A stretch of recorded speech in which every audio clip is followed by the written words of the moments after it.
Olá pessoal, tudo bem? Bom, estamos aqui hoje para o nosso webinar sobre quais as perspectivas do setor de infraestrutura de transporte em função da nova estrutura governamental. Então a gente vai estar conversando um pouquinho nesse webinar sobre essa nova estrutura. A gente tem um novo governo agora e quais vão ser as perspectivas, o que a gente espera de diferente a acontecer agora. Bom, eu sou o professor Edésio, sou doutor em infraestrutura de transporte e sou coordenador do MBA de infraestrutura de transporte e rodovias do IPOG. Para falar um pouquinho do roteiro, a gente vai começar a estar falando primeiro dos primeiros passos desse novo ministério. Né? A gente teve uma mudança do Ministério do Transporte para o Ministério da Infraestrutura. Então a gente vai estar falando um pouquinho dessa mudança, o que está acontecendo. Depois a gente vai estar falando um pouquinho sobre o ministro Tarcísio Freitas, é o novo ministro, né, o ministro da Infraestrutura, então a gente vai estar falando um pouquinho dele, das perspectivas que nós temos com relação a ele. Depois a gente vai falar um pouquinho das da nova forma de investimento. O governo está com uma nova proposta de investimento bem diferente, né, do que aconteceu há 10 anos atrás, no período do governo do PT. Então a gente vai estar falando um pouquinho dessa nova proposta, o que a gente espera disso, né, se vai ter alguma vantagem ou não. Depois a gente vai falar das agências de transporte. Elas são extremamente importantes, são chave para esse novo modelo que está sendo proposto, né? E está se discutindo a fusão de algumas agências de transporte, então a gente vai estar conversando um pouquinho sobre isso, vai estar apresentando para vocês um pouquinho dessas propostas. E depois a gente vai falar do futuro, dos futuros investimentos previstos para os modais, né? A gente vai falar de investimentos que estão sendo previstos para rodovias, investimentos que estão sendo previstos para ferrovias, investimentos que estão sendo previstos para portos e investimentos que estão sendo previstos para aeroportos. Após essa explanação, a gente vai finalizar concluindo sobre as nossas perspectivas para o setor para esses futuros 4 anos de governo aí. Tá bom? Então vamos começar. Primeiro sobre a questão do Ministério da Infraestrutura. A gente enxerga a criação do Ministério da Infraestrutura como sendo positiva. Né? Se a gente for analisar, vários países do mundo têm essa estrutura mais enxuta, né? mais conectada, uma visão muito mais estratégica, analisando a infraestrutura como um todo. Então, a proposta de mudança de nome posiciona o governo de uma forma tecnicamente mais assertiva, né? Na qual a gente vai ter uma visão muito mais sistêmica do problema. E essa que é a questão, né? Investir em infraestrutura, a gente vai estar conversando bastante sobre isso. Investir em infraestrutura é literalmente investir em desenvolvimento para o país. Quanto mais infraestrutura o país tem, mais desenvolvimento ele tende a ter, mais competitivo frente a outros países ele será. Então isso está diretamente ligado com o crescimento da economia, isso está diretamente ligado com o aumento de possibilidades de emprego, né? Uma das coisas que a gente vê como saída do governo dessa crise que nós passamos aí nos últimos 4 anos, é justamente o investimento no setor de infraestrutura de transporte, no setor de infraestrutura em geral, mas principalmente no setor de infraestrutura de transporte. E a gente vai ver um pouquinho da importância disso durante o webinar. Bom, saindo dessa questão do Ministério da Infraestrutura, que a gente vê como sendo uma posição interessante, e indo para o ministro, né, o ministro Tarcísio Freitas, a gente vê como bem positiva a nomeação do ministro. É interessante que o ministro Tarcísio ele é extremamente técnico, é um funcionário de carreira do setor, já é um funcionário público que veio evoluindo aí nos últimos anos. Ele já veio trabalhando no governo anterior, justamente com esse processo de concessões. e chega ao Ministério extremamente técnico, um engenheiro formado na área. Então, o trâmite do processo lá ficou muito mais simples, justamente porque nós já temos um ministro com um nível de qualidade, né? Nós já temos ele bem formado tecnicamente, então nós enxergamos que a escolha dele é positiva. Além disso, as sinalizações que nós vemos das nomeações do ministro, do corpo técnico que o ministro colocou embaixo dele, também é extremamente técnica. Ele escolheu pessoas técnicas e que conheciam dos temas em questão, de cada pauta, para justamente estar nomeando no processo de chefia. Então, entendemos que essa estrutura, por ele, e essa estrutura que estará abaixo dele, nomeada por ele, vai fazer com que as coisas aconteçam, né? Vai fazer com que as obras realmente saiam. E o melhor, mais importante do que sair obra, é sair a obra certa. É selecionar bem os recursos que nós temos para que as obras saiam da forma correta. As obras corretas saiam primeiro, tenham mais prioridade. Então a gente enxerga como sendo uma boa escolha e a gente tem muita esperança nessa estrutura. A gente tem muita esperança com que esse novo ministro vai estar trazendo mais desenvolvimento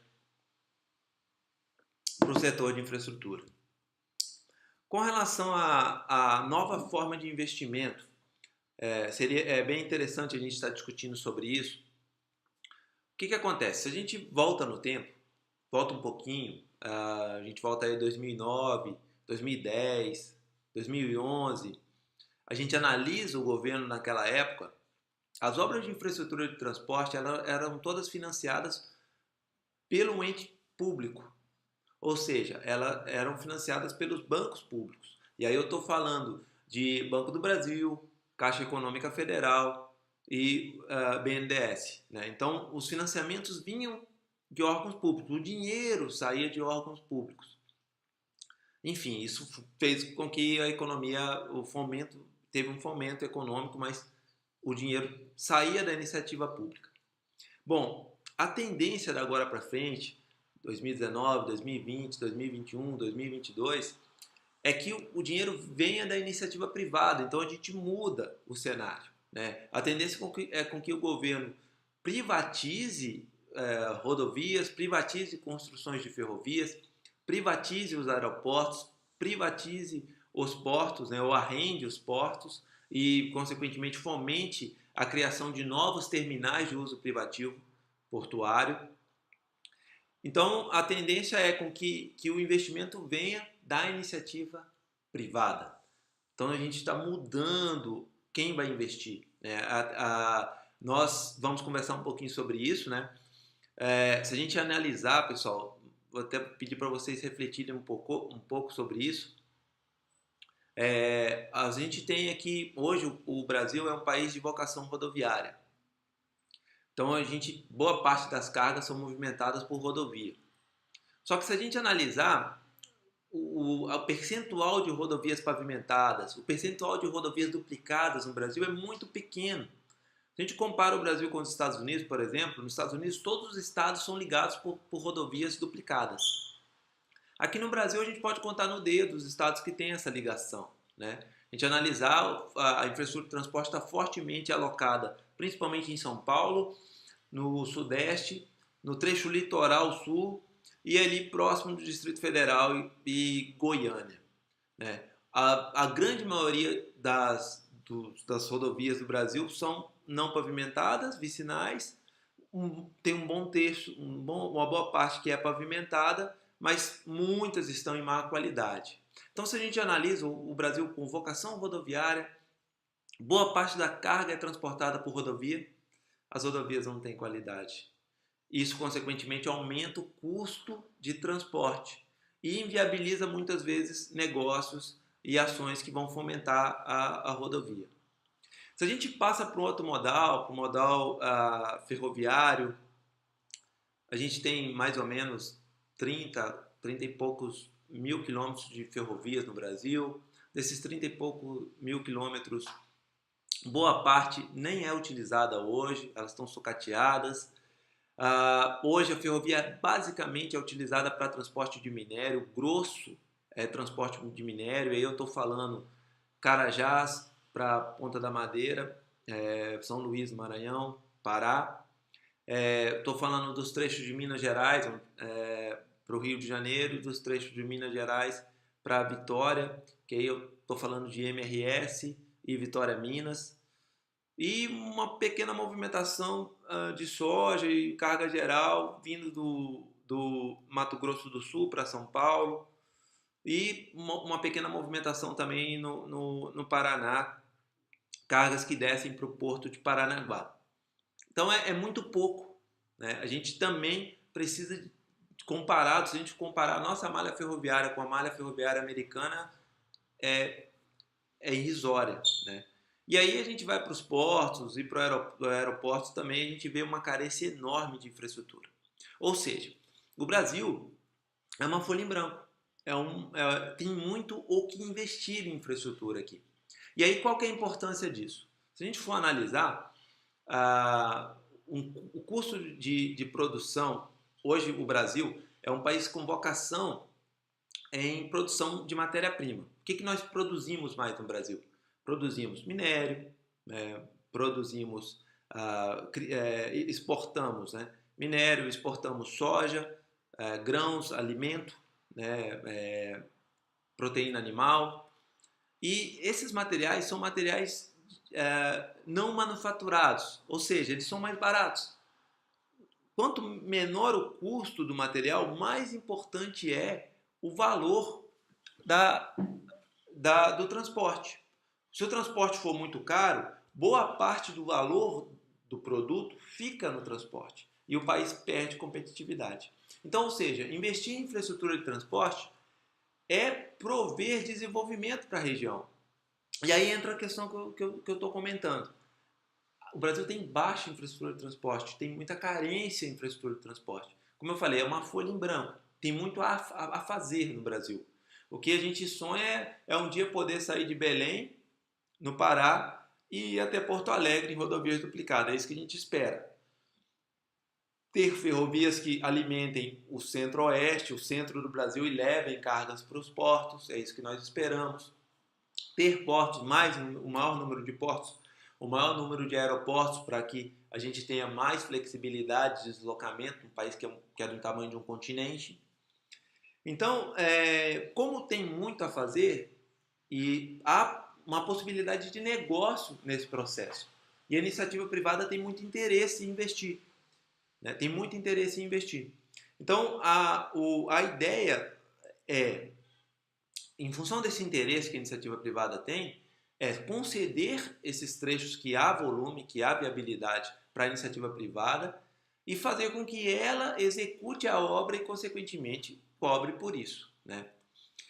A gente enxerga isso como muito positivo mesmo. Né? E para que isso aconteça, para que essas obras aconteçam, existem alguns passos que nós vamos ter que passar agora, olhando assim para os próximos meses. Né? A gente vê boas perspectivas, né? Mas para que isso tudo aconteça, a gente enxerga como extremamente importante as aprovações das reformas estruturais. E aí o que eu estou comentando? Reforma da Previdência, a reforma da segurança, que está sendo proposta, dentre outras reformas estruturais. Por quê? A partir do momento que o Brasil sinalizar que as reformas estruturais foram aprovadas, os investidores vão se sentir mais seguros para estar aplicando o dinheiro. Né? Então, eu gostaria até de fazer uma analogia com a nossa casa, com nós. Né? Ou um investimento que você for fazer. Você quer montar uma padaria, por exemplo, você só vai montar essa padaria se você se sentir seguro. Se você não se sentir seguro para estar montando essa padaria, você não vai investir o seu dinheiro nisso. Né? Então, da mesma forma, os investidores que vão investir em infraestrutura de transporte no Brasil, eles precisam se sentir seguros.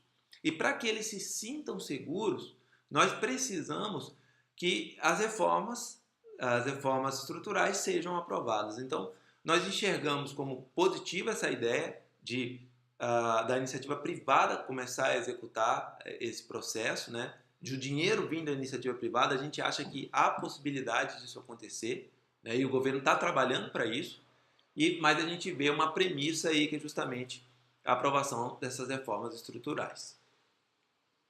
Bom, mudando um pouquinho de assunto, mas também falando disso, a gente quer falar um pouquinho sobre agências de transporte. Atualmente, a gente tem 3 agências de transporte. Nós temos a ANTT, Agência Nacional de Transporte Terrestre, ANTAC, Agência Nacional de Transporte Aquaviário, e a ANAC, Agência Nacional de Aviação Civil. Essas 3 agências trabalham o processo de transporte. Tá, por que a agência é importante? A agência é extremamente importante para o sistema. Por quê? Porque ela regula o sistema. Então, ou seja, como nossa intenção, a intenção da equipe do ministro Tarcísio, a intenção do Ministério da Infraestrutura é privatizar as principais rodovias, as principais infraestruturas de transporte, nós precisamos com que essa privatização, enfim, quem execute esse processo, essas empresas que ganham esses processos licitatórios, elas executem com qualidade. E para isso nós necessitamos de agências reguladoras que vão fiscalizar, que vão fazer com que essas empresas que peguem essas concessões não cobrem um valor alto e também não cobrem um valor baixo, mas sim cobrem um valor justo, que executem as obras que são necessárias de forma a seguir o cronograma que for aprovado no processo de concessão. Então essas agências elas são extremamente importantes para o processo. Atualmente nós temos essas 3 e existem sinalizações interessantes. Primeiro, a gente tem uma história no Brasil das agências. As agências foram criadas em 2002. De 2002 para cá, a gente tem uma história no Brasil das agências serem muito ligadas com partidos políticos. E isso é muito ruim. Por quê? Porque elas deixam de ser independentes. Nós precisamos de agências totalmente independentes do governo, de interesses de um partido X ou um partido Y. Então isso a gente começa a ver essa sinalização das agências se tornarem mais independentes. Isso nos maiores países, nos países de primeiro mundo, é o que acontece. Outra questão é uma proposta de fusão de 2 dessas agências, da Agência Nacional de Transporte Terrestre e a Agência Nacional de Transporte Aquaviário, a ANTT e a ANTAC, se fundirem. Isso seria interessante por quê? Porque se a gente for analisar, pessoal, no modelo de transporte, o importante não é regular o transporte rodoviário, o transporte aquaviário, o transporte ferroviário, mas sim regular o sistema. Porque, por exemplo, o que é importante para um produtor de soja lá no Mato Grosso? É que a soja dele chegue lá no nosso maior cliente, que é a China. E para que a soja dele chegue no nosso cliente, no maior cliente que é a China, com eficiência e com baixo custo, ela vai passar por um sistema de transporte que não é só um modal. Ela pode ir direto do produtor para um porto, por rodovia, ou ela pode usar um trecho rodoviário, ir para um terminal ferroviário e descer para esse porto por ferrovia. E do porto até a China, ela vai por hidrovia. Então, o que acontece aí? O que a gente vê? A gente vê um conceito de multimodalidade, né? A gente vê um conceito de interação entre os modais. E a regulação, para a carga principalmente, de interação entre esses modais, é extremamente importante. O olhar estratégico para a regulação, pensando na multimodalidade, é extremamente importante. Então, por isso que nós vemos como positiva essa fusão de ANTAC e a ANAC. ANTAC e a ANTT. A ANAC, a Agência Nacional de Aviação Civil, a gente não viu ela sendo sinalizada para fundir. Por quê? Porque a ANAC ela tem características bem diferentes da ANTT e da ANTAC. O modelo de transporte da aviação ele é muito internacional. A forma de se controlar o fluxo de transporte, as regulações são internacionais. Então, na verdade, a ANAC, a forma de regular é muito diferente, né? E o modelo de transporte para aviação é bem voltado para transporte de passageiros. Consequentemente, existe transporte de carga, mas é um volume muito baixo. Sendo assim, seria interessante fundir? Seria, mas ela ficar isolada não há um grande problema, porque o modelo de regular é bem diferente. A forma com que o transporte aeroviário é executado é bem diferente do transporte aquaviário, ferroviário e rodoviário, né? Fundir esses três, aquaviário, rodoviário e ferroviário, é interessante pensando na multimodalidade e pensando no transporte, principalmente no transporte de carga. Bom, só que para que aconteça a fusão, a gente precisa que isso seja aprovado no Congresso, né? E, enfim, a aprovação no Congresso precisa de uma força política.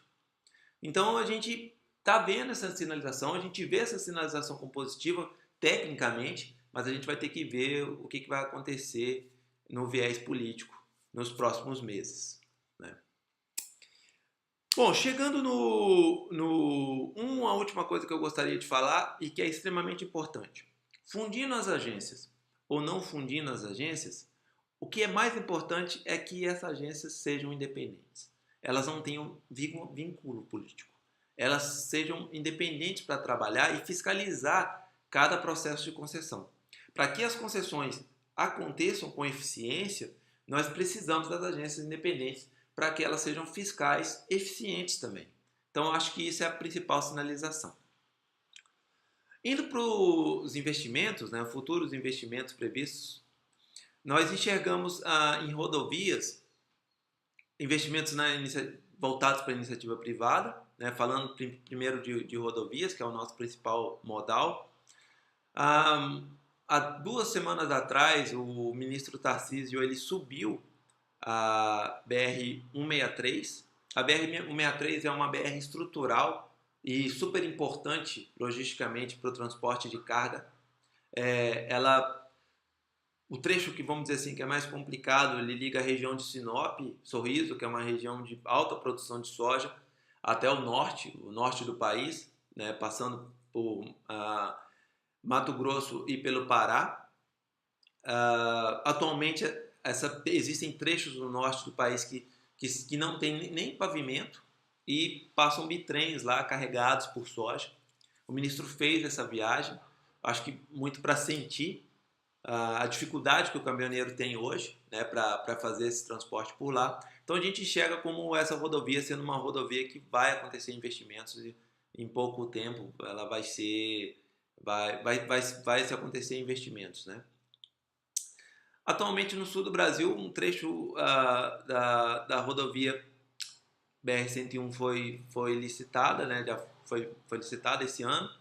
Então, enfim, já está acontecendo investimentos por lá. E a ideia do governo é, principalmente nas rodovias que têm volume para privatizar, executar a privatização. Então, a gente enxerga aí que grandes trechos rodoviários vão passar por um processo de privatização agora, da agora para frente, 2019, 2020, 2021, e consequentemente a gente vai ter muita coisa para fazer, muita obra aí, e principalmente para estar trabalhando junto a essas empresas que vão estar executando as concessões. Como eu falei, o modal rodoviário é extremamente estratégico para o país. Indo para as ferrovias, hoje a gente tem, fazendo um diagnóstico, como a gente já comentou, as ferrovias são sucateadas, muito orientadas para o minério. Basicamente, grande parte da movimentação é de minério. E existe um grande plano do governo de montar ferrovias no sentido norte-sul, que seria uma coluna vertebral do sistema, e ferrovias no sentido leste-oeste, que alimentariam cargas que estão no centro do país para cargas que estão no litoral, né? Nós enxergamos essa visão como sendo muito importante, né? Nós precisamos do transporte ferroviário. Por que nós precisamos do transporte ferroviário? Porque o transporte ferroviário ele imprime um menor consumo energético e, consequentemente, ele é mais barato que o transporte rodoviário.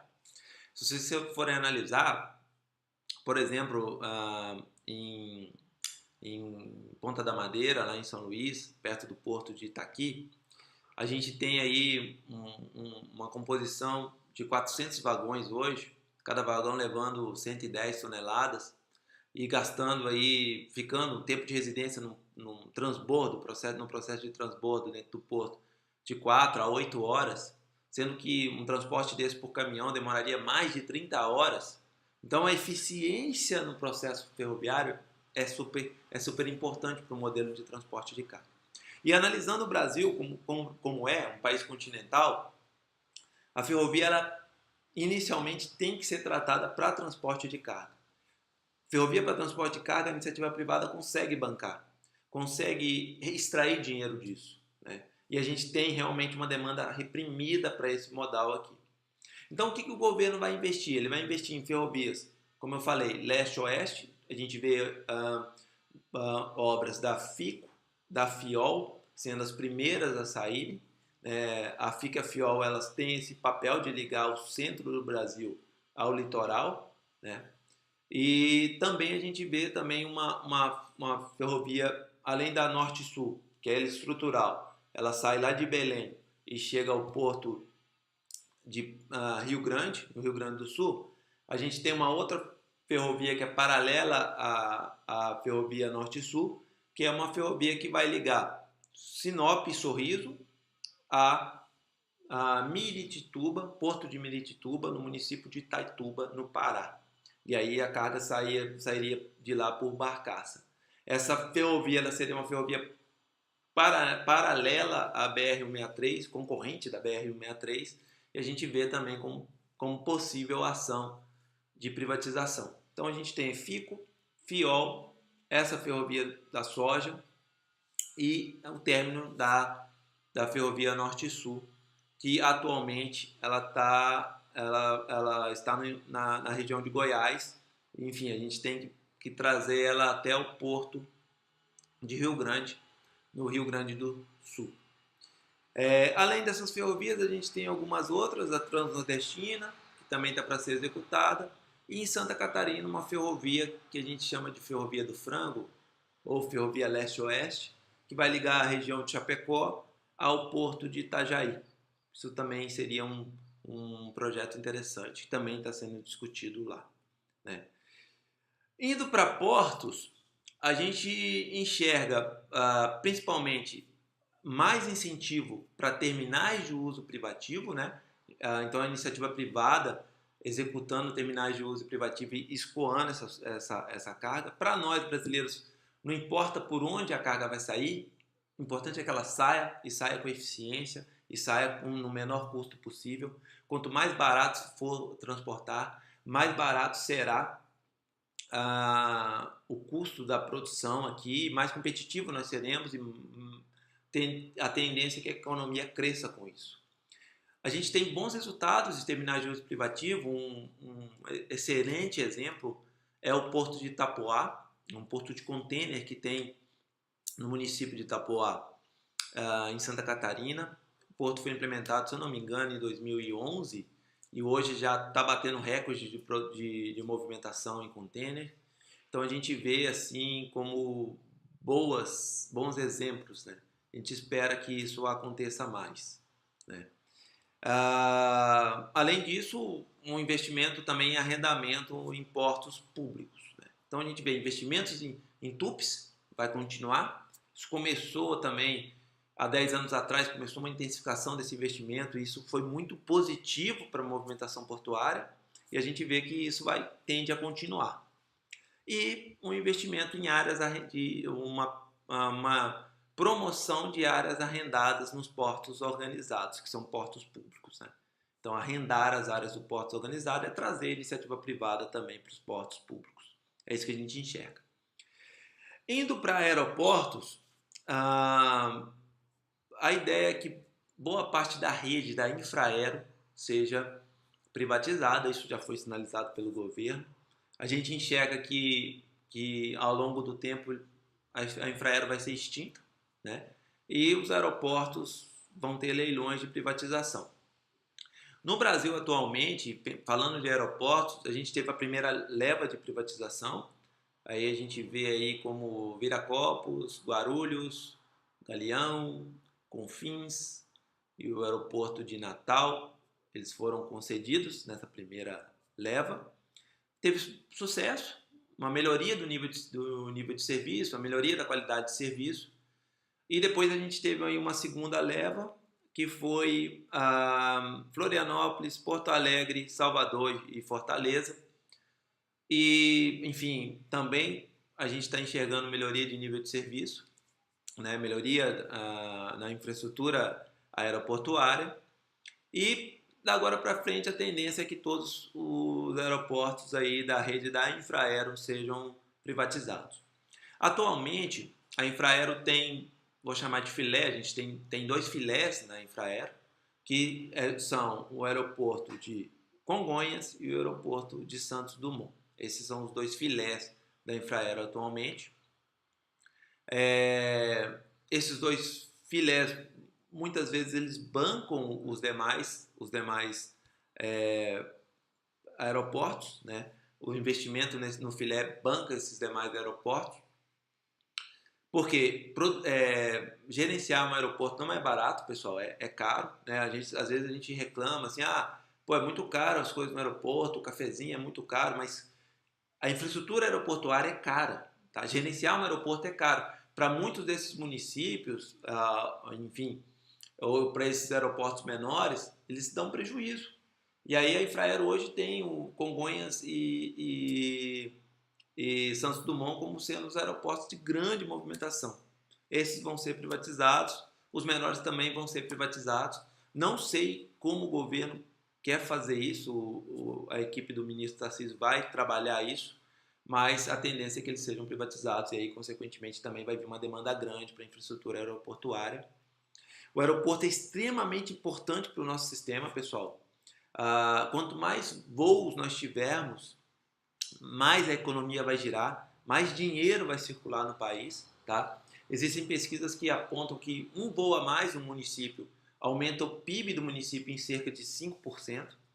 Então, por quê? Porque são mais pessoas indo para lá, são mais negócios indo para lá e a economia tende a crescer. Se vocês forem analisar, hoje São Paulo é a cidade do país que tem mais recursos, tem mais voos disponíveis. Então é muito mais fácil fazer um evento em São Paulo do que fazer em outras cidades, em cidades menores. Porque a gente tem mais possibilidades de conexão, tem mais possibilidades de negócio lá. Então, quanto mais voos a gente tiver, mais infraestrutura que vai propiciar voos, vai ser melhor. E assim, essas empresas que pegarem essa concessão, elas vão brigar pelo voo, eles brigam entre eles pelos voos. Então, eles vão tentar fomentar, negociar com as empresas que executam o transporte aeroviário para trazer voos para aqueles locais. Isso também vai tender a fomentar o número de voos e a melhorar o serviço e trazer mais dinheiro para cada região que vai ter essa privatização. Bom, para a gente finalizar o webinar, né, a gente já está batendo tempo aqui, falar um pouquinho das perspectivas. As perspectivas são muito boas. Por quê? Porque a gente tem uma equipe extremamente técnica no comando desse processo, que é a equipe do ministro Tarcísio. Além disso, a gente tem também uma esperança que as reformas estruturais sejam aprovadas.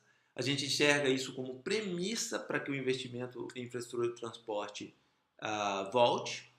E também a gente enxerga com o investimento em infraestrutura de transporte como sendo um propulsor da economia, né? Então vai ser rápido.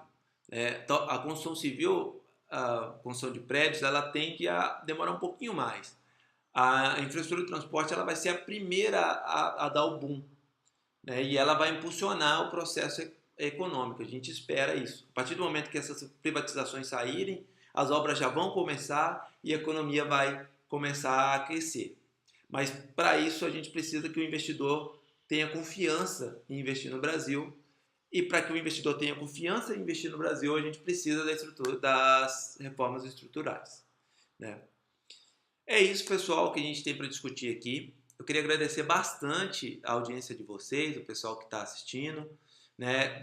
Me deixar à disposição os meus contatos. Por favor, quem tiver dúvida, quiser saber um pouquinho mais sobre esse novo modelo, essa nova proposta da iniciativa privada entrar pesado em investimento em infraestrutura, entender um pouquinho mais sobre essas perspectivas, por favor, entre em contato comigo. Eu vou estar à disposição para ajudar vocês. Um grande abraço a todos e vamos torcer bastante para que o Brasil decole e decole de vez, né? A gente está nessa perspectiva, a gente está torcendo para que essa equipe consiga fazer com que o Brasil decole. E o Brasil precisa muito, muito de infraestrutura, muito. A carência é enorme.